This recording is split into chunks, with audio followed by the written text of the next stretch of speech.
सीता जी कह रही, हे दीन बंधु, हे सुंदर, हे सुख देने वाले, शील और प्रेम के भंडार, जो 14 वर्ष तक मुझे अयोध्या में रखोगे तो मेरे प्राण निश्चित रूप से निकल जाएंगे।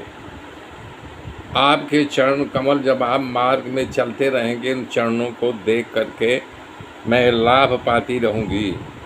हे प्रीतम, मैं हर प्रकार से आपकी सेवा करूँगी। आप जब थक जाएंगे तो आपकी थकान को मिटाऊँगी।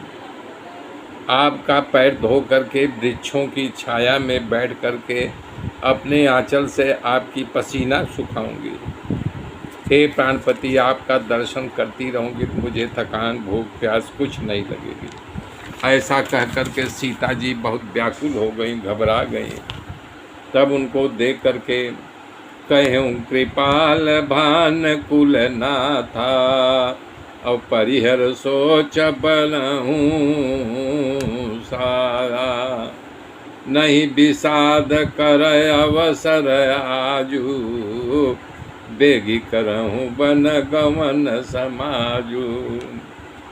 इसके बाद सुरकुल के स्वामी श्री रघुनाथ जी ने शोक को छोड़ करके मेरे साथ वन में चलो।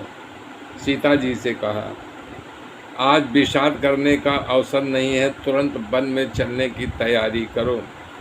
श्री रामचंद्र जी के प्रिय वचन को सुन करके प्रीतमा सीता जी को समझाया और माता के पैर छू करके आशीर्वाद किया। तब माता ने कहा कि जल्दी आकर के प्रजा के दुखों को मिटाना और अपने निष्ठुर माता को मत भूलना। हे विधाता, क्या मेरा दिन ये वापस आएगा जिसे मैं अपने नेत्रों से भर करके देख सकूंगी? हे पुत्र, ये सुंदर घड़ी और सुंदर दिन कब आएगा कि तुम्हारी माता जीते जी तुम्हारा मुख देख पाएगी? हे तात, हे वत्स, हे लाल, हे रघुपति, हे रघुवर कह करके मैं तुम्हें सीने से लगाती थी, क्या अब ऐसा हो पाएगा? ये कह करके मैं कितनी आनंदित होती थी मैं जानती हूँ। ये देख करके कि माता सेन से बहुत विकल हो गई हैं, अधीर हो गई हैं, इतना व्याकुल हो गई कि उनके मुख से वचन ही नहीं निकल रहा था। तब श्री रामचंद्र जी ने अनेक प्रकार के माता को समझाया।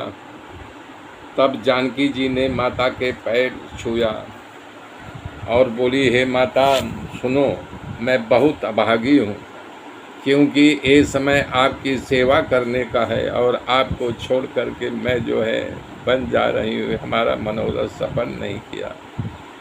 हे माता, आप क्षोभ को त्याग दो, परंतु कृपा को मत छोड़ो। कर्म की गति बड़ी कठिन है, मेरा कोई दोष नहीं है। सीता जी के वचन को सुन करके सासू जी व्याकुल हो गई। तब वो सीता जी को उठा करके अपने गले से लगा लिया और धीरज दे करके आशीर्वाद दिया। अरे अचल हो अहिवात तुम्हारा, अब जब लगी गंगा जमुन जल की धारा। जब तक गंगा जमुना जल की धारा रहे तब तक तुम्हारा अहिवात और सौभाग्य अखंड रहे। इस प्रकार से कौशल्या माता जी ने सीता जी को आशीर्वाद दिया। मेरे मित्रों, मेरे साथ बने रहिए, आगे की गाथा फिर कल सुनाऊंगा। तब तक के लिए जय श्री राम।